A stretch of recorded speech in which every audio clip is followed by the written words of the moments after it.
Let's go to work. Go to work. Sit on the You toilet. sit on the toilet, don't you? Use that as your meditation. Not my wife, not your wife, nor anybody listening to this podcast has eaten a shit sandwich. Welcome to We didn't Recovery have a hand in Unfiltered. nothing. I'm Larry. I'm an alcoholic. I am Rob. I am also an alcoholic. We are not professionals. There are no letters after our names. We know very little. However, you will hear the word God and a four-letter word in the same sentence. You will also be offended. So if you are easily offended, just pass us by. This podcast is not for you. Our opinions are just that. If you don't agree with what we're Our saying, that's opinions okay. are We're right. going to love you anyway. You are not exactly. in any way affiliated with AA. So sit back, grab a beverage of your choice, and get ready. Let's Non-alcoholic. go. Hello, Rob. What's up, Larry? Welcome back. Hey, I think we got the date. Jason Ryan's ready to go. Oh, up camping? June 13th. Well, for the houseboat first. Oh, the houseboat first. Yeah, and he's ready. He's ready for both of them. Jason Ryan's always down to do that stuff, though. So mid-August, we're good. Jason R. I guess we could say Jason Ryan. I don't know. Yeah. We've talked about And who him knows? on here. But those of us who know him, Right. And if you don't know him, you're fucking missing out because he's a stud. 2,000 other people that listen. Yeah, that's good. Hey, we got a little bit to talk about. When people are listening to this, they got to listen to Kim and Mike's final, the finish of theirs. That'll be tomorrow, right? But when people are listening to this, it's going to be a week past. Oh, that's right. They've already heard it. They've already heard it. No, they've already heard it when they're listening to this, That's right. So that was some emotional stuff to listen to record, to everything, man. It was just. And I think that's the first time I broke. Oh, I'm going to tell you. Well, I've never seen you get that upset. I can promise you that. I have never ever seen you on this podcast. In the 3 years I've known you, I don't think I've ever seen you break like that. I don't think I have. That was tough. That was, a good one. That was and a you good did one. it twice. Yeah. You did it twice. Once reading the prayer and once later on Come on, talking man. about. If that don't pull your heartstrings, Oh, you're dead. yeah. So yeah, we got that. The editing of it, when I went back to edit it and listen to it again, I was 5 o'clock in the morning sitting in my easy chair downstairs and just started crying again listening to it because, there's just so much personal stuff in there. And I was so happy for Kim that she opened up the way she did, because not only was it healing for Mike, oh my gosh, the healing that Kim had in that. And I haven't had a chance thought I was going to get a chance to talk to Mike last night, but he wasn't at the meeting last night. For sure. They went to the Monday, the other one. Sometimes him and Nathan will go to Okay, gotcha. Susan's meeting. And but see, I wanted to hear how Kim felt after that, and she was listening to it, and I hadn't heard back from him. I'm going to assume everything's okay. So anyway, so I want to get a shout out to my doctor, Ashley. She started listening to this. I actually just got back. I started going to a different primary doctor, just try to get healthy again. I switched doctors. I've been seeing the same one for like 25 years. I was having a lot of issues besides all the back surgeries and this and that. Like I said, ever since I've gotten sober, haven't really had a day without pain. I've got a lot of different stuff, and I just want to get healthy again. She's done a little bit of blood work, and we kind of found some stuff, but she was telling me today that she's been listening to our podcast. She loved it. I asked her, do we cuss too much? She goes, oh God, no, that makes it so fun. So, yeah. And she's Australian, you said. She's from Australia. She doesn't have the accent, but she's from Australia. So she's awesome. That's the sexy part. Oh, I know, but she's a doctor. Stop it. They work hard to get that. And you just had to fucking swallow right on that fucking mic. Even after I told you I've got it fixed so I can mute your ass, you forgot to hold the can up a little bit. Give me a little bit of a fucking warning before you go right into that. I didn't forget. That was all fucking purpose. So yeah, so there's a little bit been going on this week, and I'm pretty freaking stoked. Blake got his went through, I said I would never, and I've shared this a little bit a couple times with our listeners, and said I would never sponsor again. And, I told that story about, God hit me over the head to sponsor and this and that. And I got through we went through his 4th step and went through his 5th. And he was up here yesterday. I didn't get a chance to talk to you about this last night at the Monday night meeting. And we were walking through his 6th step last night, or, kind of explaining to him what to do next after the 5th step. And as we were talking, he just kept bringing, oh, wait a minute, I forgot about this. And I'm like, okay. And then I kept reading, right? Kept reading. And every time he would say, okay, I'm getting ready to, you know, are you ready to do the 6th step? And he would sit there and think a little bit. And I would read this back. I said, have you skimped on the cement put into the foundation? Have you tried to make mortar without sand? If you can answer to our satisfaction, then look at step 6. We have emphasized willingness as being indispensable. Can't do without it.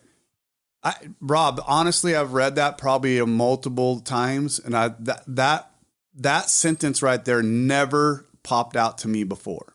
So what stands out now? Why indispensable? I don't know. The willingness as being indispensable. The willingness has to be there. You can't do without it. You can't. There's one ingredient you must have. And what was awesome is I was reading that and I was getting it like struck in the head as Blake was just like going more and more. And every time we'd start, it happened like 3 times. I'd read that. He's like, well, I want to talk about another thing. And he kept coming, you know, he kept bringing more and more stuff up. And then I said, okay, I mean, 6 and 7 is kind of on your own. If you want, you know, you need to go home and, you know, pull this book down from the shelf and talk to him about that. I said, or we can sit right here. And if you're ready, we can get to, you know, this is step 6. If you want to go to 7, we'll say the prayer. Mm-hmm.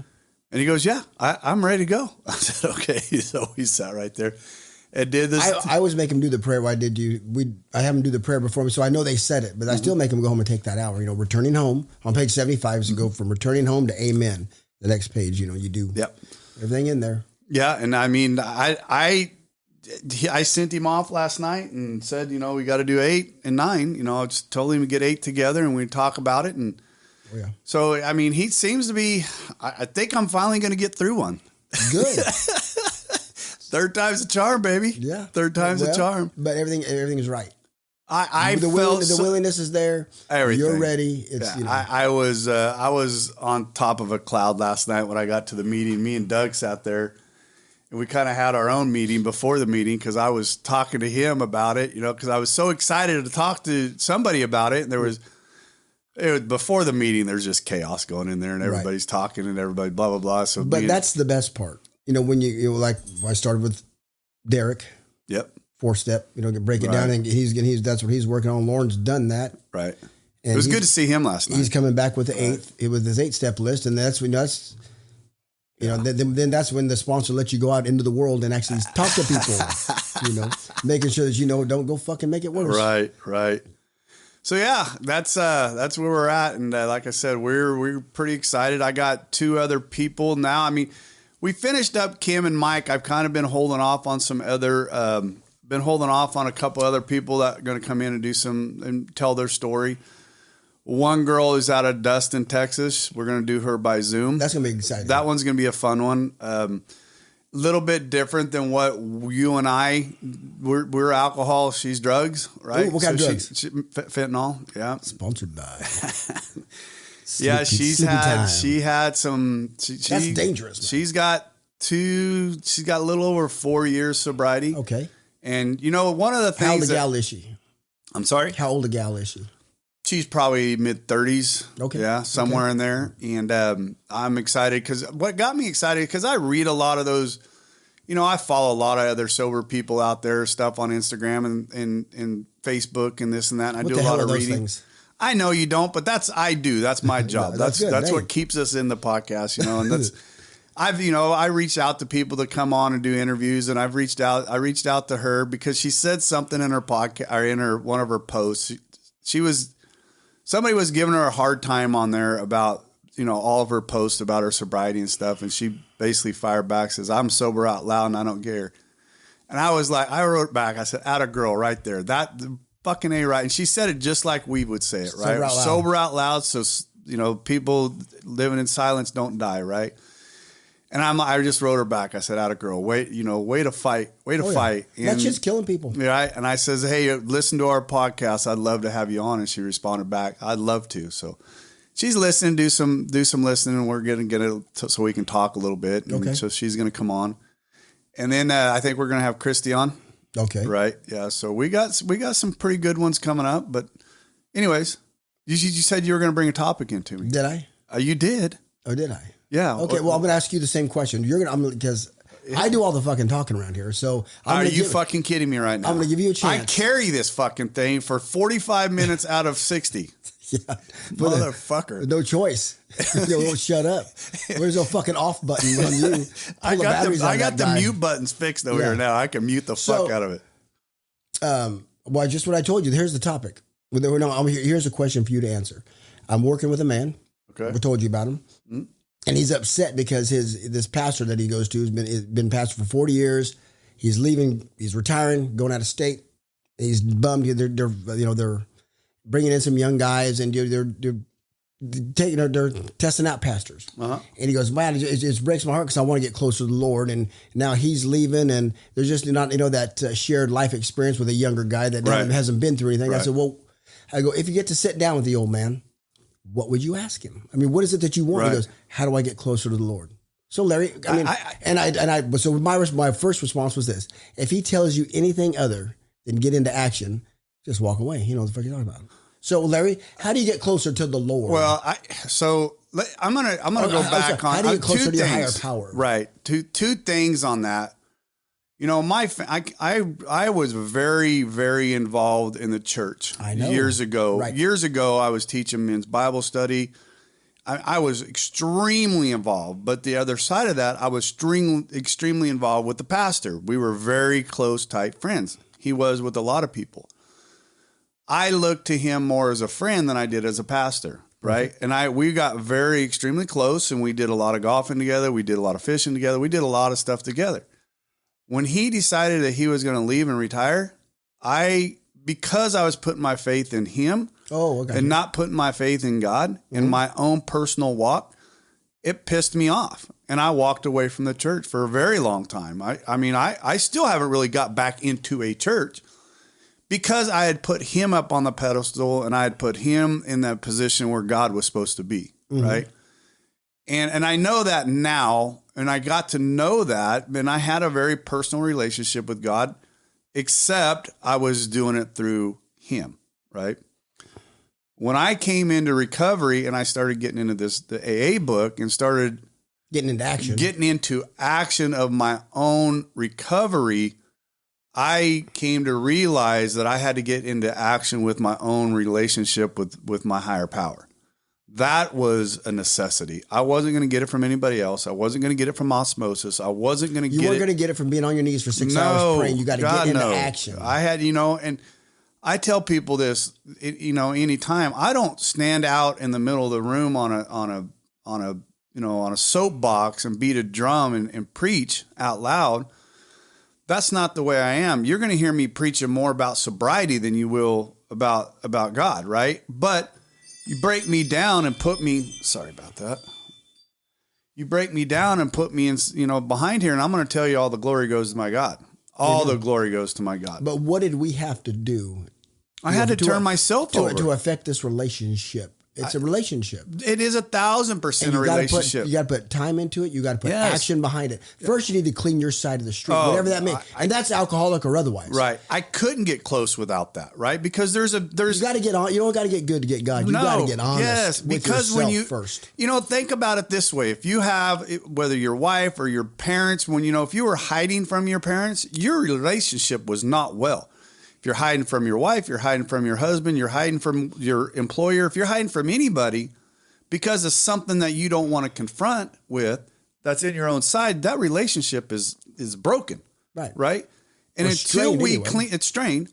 And until we clean out what's between me and whatever that is, me and my wife, me and my employer, me and my God, I had to clear all that stuff out so I can get that closer relationship with him. And we believe in God, so positionally we might be okay, but relationally we're not. And that's what needs to change if you want to get closer. When we were talking in the meeting, when you were in Texas, I brought it up to Derek. We were talking because with every time we would, I'm sorry, we would fuck up, right? And we meant it, man. I'm going to stop. We would tell ourselves, I'm going to stop drinking. Right, when we meant it with every fiber of our being, every ounce of our body. And I said, but then that's also why we were on our knees crying out to God, please take this bottle out of my hand. And he never did. Nope. Why? Would never, because That's all we did.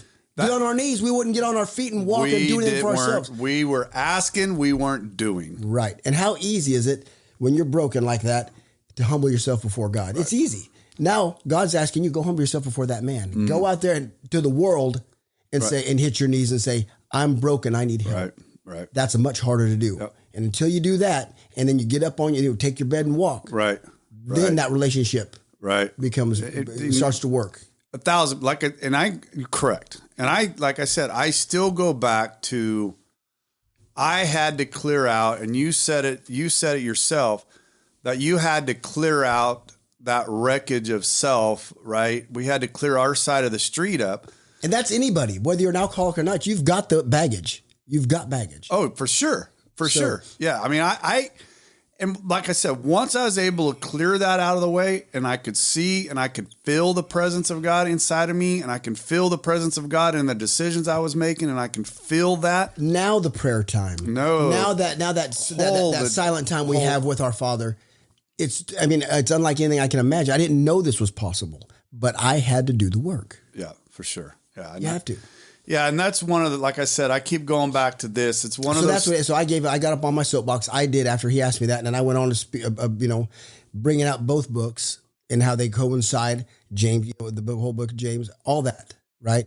Yeah. Action. Show me your works, or show me your faith without any action. I'll show you my faith by what I do. Right.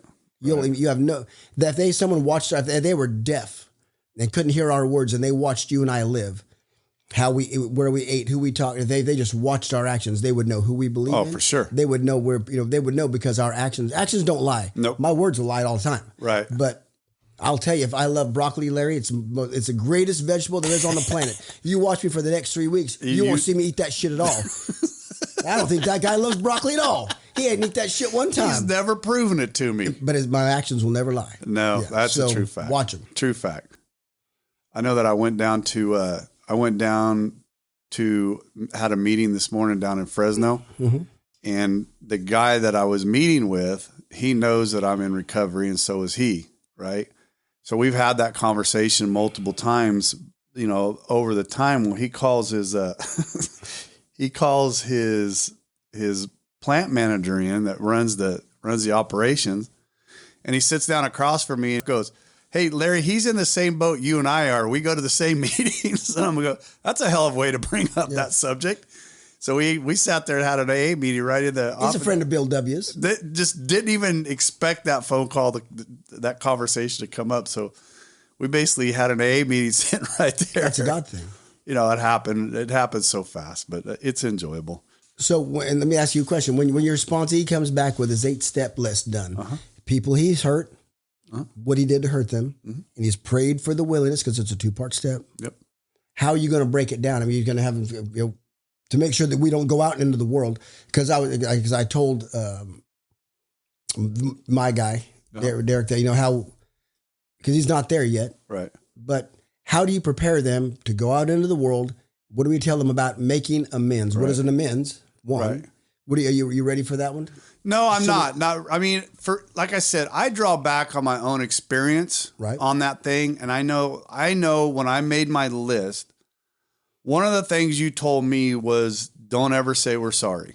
Right. And at all costs, try not to say that word. So that's one of the things I had talked to him about last night is, when we put this together, this is not a sorry list. This is a amends list, right? He's got some stuff. He had a lot of stuff. And he had some stuff on one of his lists that he was worried about making the amends to, right? And I'm like, well, let's talk about that. One of them I don't think you should do, right? Because it tells us, unless other hurt or, that we could hurt somebody. We do amends unless it'll hurt somebody or cause pain. So one of them I said, no, you're not going to do that one for sure, right? I mean, that's one you're going to have to work on yourself. You're going to have to work on yourself and just let that one go. Well, and there are some that the book talks about, because we don't get the monkey off our back by destroying someone else. Right. For sure. And there's some stuff that you might have to, God's just going to have to give you the strength to walk with. Right. You did it. Right. You fucking walk with it. Right. You don't, the book is I still have one. I've talked about it a couple times. I still have one, and I run into the person all the time, but I've never had a chance to actually sit down and talk to them about, how I was and, where I was. And they probably never want to do that. So she doesn't want it. Yeah. So she doesn't want it, but the relationship is broken. Right. What I had before. Correct. It's completely broken. And sometimes I'll never get it back. And sometimes but that's all on me. Correct. That's me, 1000% me. I miss that mentor. I miss her to death. She was one of my, if I needed anything in my business, in my industry, we would sit and talk for hours about, different stuff. And I miss that. Right. But, and that's a reality. There's some of us that will hear, hey, right, you go try to make amends, and they'd say, I hope you eat shit and die. Get out of my face. And you won't hear that, but you've done your part. Right. To clean up your side of the street. They're not all roses and unicorns and orgasms. They're not. But what was your original question to me? Oh, about how's the nice that? I don't. So explain that a little bit more to me, because that may help me out a little bit. I don't know. Well, there's sometimes like the general. I don't know if I should say his name. I'm not going to say his name. Right. When you got that? Yeah. Yeah. So did everybody else, but when he because it was going to be touch and go his amends to his ex-wife. It needed to happen. Right. But I made him go write it out, and then you're going to read it to me. Right. And we're going to go over, because there's something, because we don't want to make it worse. I got you. And so we really had to go through that. But aren't you afraid that they're going to curtail what their true feelings are? No. Okay. No. All you're doing is you're owning your shit. Okay. XYZ, please forgive me. XYZ behavior was wrong. Mm-hmm. And you lay it out. Then you stand there and take whatever they have to give. But then we had to make some corrections. We had to do some, and then when he went and did it, relationship, it was good. Okay. But I said, you stand there, you read the letter. Right. And then you fold the letter, and then you listen. And she hit him with all kinds. Yeah. And he took it, but after that, she felt better. He felt better. And then they were co-parenting well. Right. Because he made amends to the best of his ability and didn't make it worse. But sometimes you'll have to do that because on those touchy ones. But there's some of them that have to be done, and you really got to trust God and take I've extra never steps. made it this far. I know. So, because I've also had guys go out and just not take the advice and think, because what do they think? When they first come into the rooms, what's the first thing to grow back on a drunk? His opinion. Right. That's a true fact. I think, you know what I think? Right. Shut up. We don't care. We don't care what you think. Try not to think. Just listen. And they've made it terrible. They made terrible mistakes. Right. Just like kind of the one you're talking about, irreparable damage, because they're going to do it their way. All right. But I had to let that one go. That one bothered me for a long time. Long time. See, that for me, that's the scariest step was to go out, to these people. Oh, it wasn't for me. I'm going to tell you right now, my ninth step. The fourth step was easy. Let's just write, and I got to go, Dude, I couldn't get out and see those people quickly. Right. Because, and I've said this multiple times, from the moment I saw that crack in that darkness, there's that window of willingness that closes if you don't do it. No, I fast. The minute I finished my fifth step and sixth, seventh, and wrote that eighth, I want to say I was probably from my seventh to the end of my ninth was probably less than 2 days, 3 days. Yeah. I mean, it was except for the guy at Cindy's restaurant when you got to see. You know what? That was a good one. That was a great one, and that's a God one. That was 1,000% a God one, and that one hit me from out of the blues because I didn't know how I was going to handle that one. Right. But just like Blake and I talked last night, that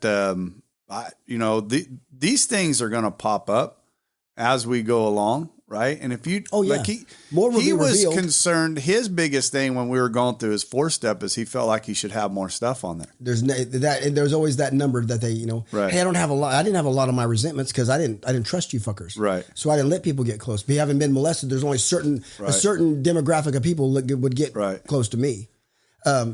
Sex inventory, even though I was very promiscuous, really wasn't that bad because it was all, consensual. Everybody was, it was all good. All consensual. All consensual. But my fear inventory was terrific.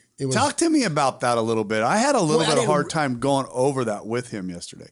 Well, because when people think of fear, what do they think of? Well, I'm not going to be in the ocean with sharks. That's terror. That's different. Right. You know, afraid of what people think of us. Right. We wear masks all the time. That's what we talked about. Right. We talked about that a little bit. Rejection, abandonment. Everybody's got that. His whole thing was everything on his fear list was everything in the future. He wasn't everything was tripping. in the future. Oh, dude, mind fucking ourselves. So everything was on there. Sorry, Dr. Ashley, that's another F word. She's fine. Everything on that list was future stuff, and I finally had to look at him. I go, well, let's talk about the real fear there. What's the real fear? Yeah. The unknown. And I go, what'll control? If like you. Every bit of that came true right now, what do you think would happen to you?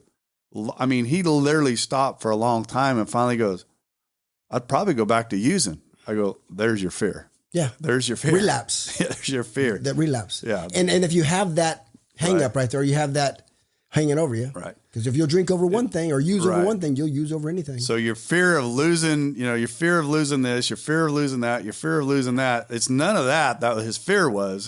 His real fear was his relapse. Right. And I'm like, now that you know what it is, right, we just keep working on that. Let's get some faith wrapped around that relapse fear and it'll go away. And we talked about that.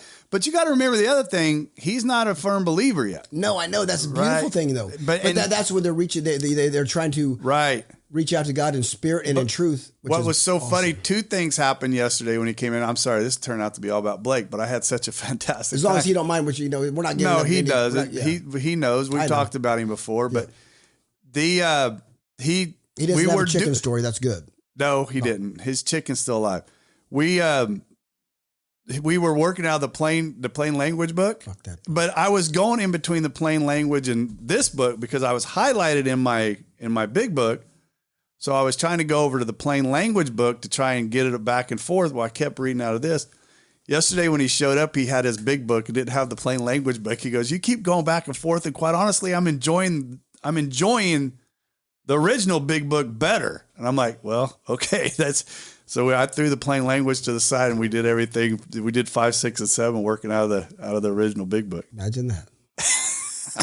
That's right. That was funny. That's right. All you motherfuckers. You know what? But I am going to tell this. But I'm proud of you for I'm going to continue to study it. I'm going to continue to study it because I'm releasing my prejudice on that. And I'm proud of you for that. But I don't have 15 years of digging into this like you do. I mean, although I was pretty proud of myself yesterday when I was able to turn right the pages when I knew what I was looking for, right? We had to get down to causes and conditions. 64. I went right to 64. I didn't even hesitate. I knew exactly where it was at, right? And I was pretty happy had the ability to do that.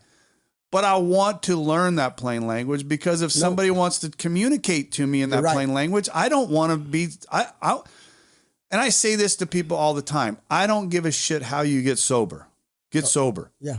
And if it's the plain language that's going to help you get sober, I'll do fuck it. it. I'll take it with the plain language. I will too. I mean, because I know you would. It's that important. But the pages don't line up. That's the difficult part, right? The pages don't line up. When you're trying to find it and you're going back and forth between the two. But correct me if I'm wrong. I mean, come on, on some of that, because I've read, don't get me wrong, I've already read it. Most of it, 90% of it. Right.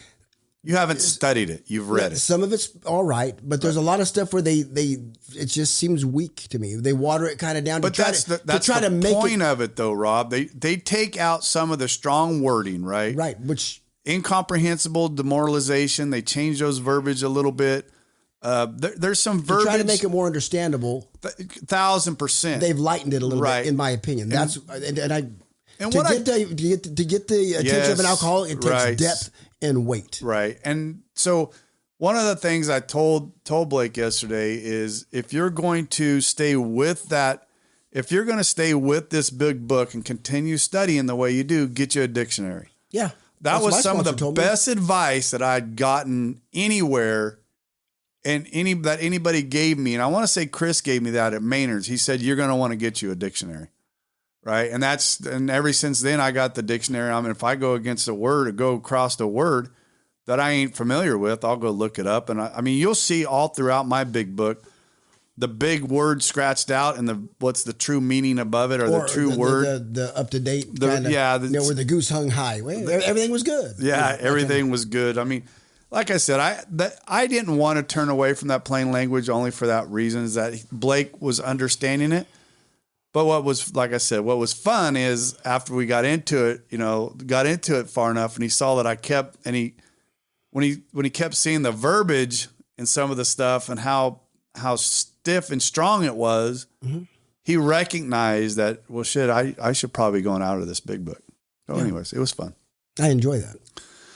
It was fun, Mr. Rob. All right, brother, we're going to get on out of here. I told you this was going to be a short one. I am going to tell you this. I am going to say this. I've said it once before. I couldn't have asked for a better partner to do this podcast with, because you literally, I say we have to record and you just show up. Yeah. I've said that multiple times, and I've said it multiple times, and you just keep. Bobby Thomas's rules, the 4 rules of my dad. I'm finally, rule number 3 is the only one I ever really kept, when I was back. So, man is only as good as his word. Mm-hmm. Man's word is no good. The man is no good. That's what my father said. Right. It goes for a woman too. So I told you we'd do this. Mm-hmm. So you need me. I'm here. We don't get breaks in this though. No, but we do. But the reason why we recorded now is so we don't have to record for another week. Right. So we don't have to record this weekend. When can we get that Texas gal on? I'm working with it right now. Right. Have you talked to her at all? Not on the phone yet. Okay. Not on the phone yet. I mean, I'm curious if she had that Texas drawl. I can hear her voice. That's She's got a big one. That's cool. She's got a big one. So I'm kind of excited to get her on. You know who else we need to get back is Rachel, Dr. Rachel. She graduated. Oh, did she? Yeah. Remember she was in she was May. Right there. She's get her doctorate. She was right there. Yeah. I'll reach out to her and see if we can get her back on, actually in studio this time. So now that she's a doctor. So what do we got next?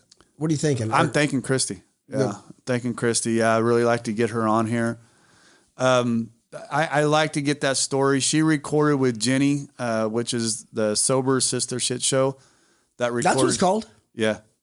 Jenny's. Yeah, she's doing pretty good. Good. And so they recorded in my studio, or in our studio a few times, and now she's got her own little studio going. But Christy was one of her first ones that she had on, and I really enjoyed her, so I want to get her on here. When are we going to have our wives on? Buddy, you better hit my wife up for that Bonnie's ready. Bonnie's been ready. She'll do it anytime. I know. You got to get with Katie on that one. Wait, because she's not going to. The only time she listened to these podcasts is when she was with Tammy for 6 weeks.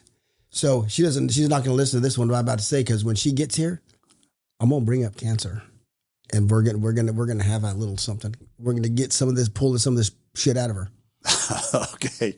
Then let's just bring her all alone.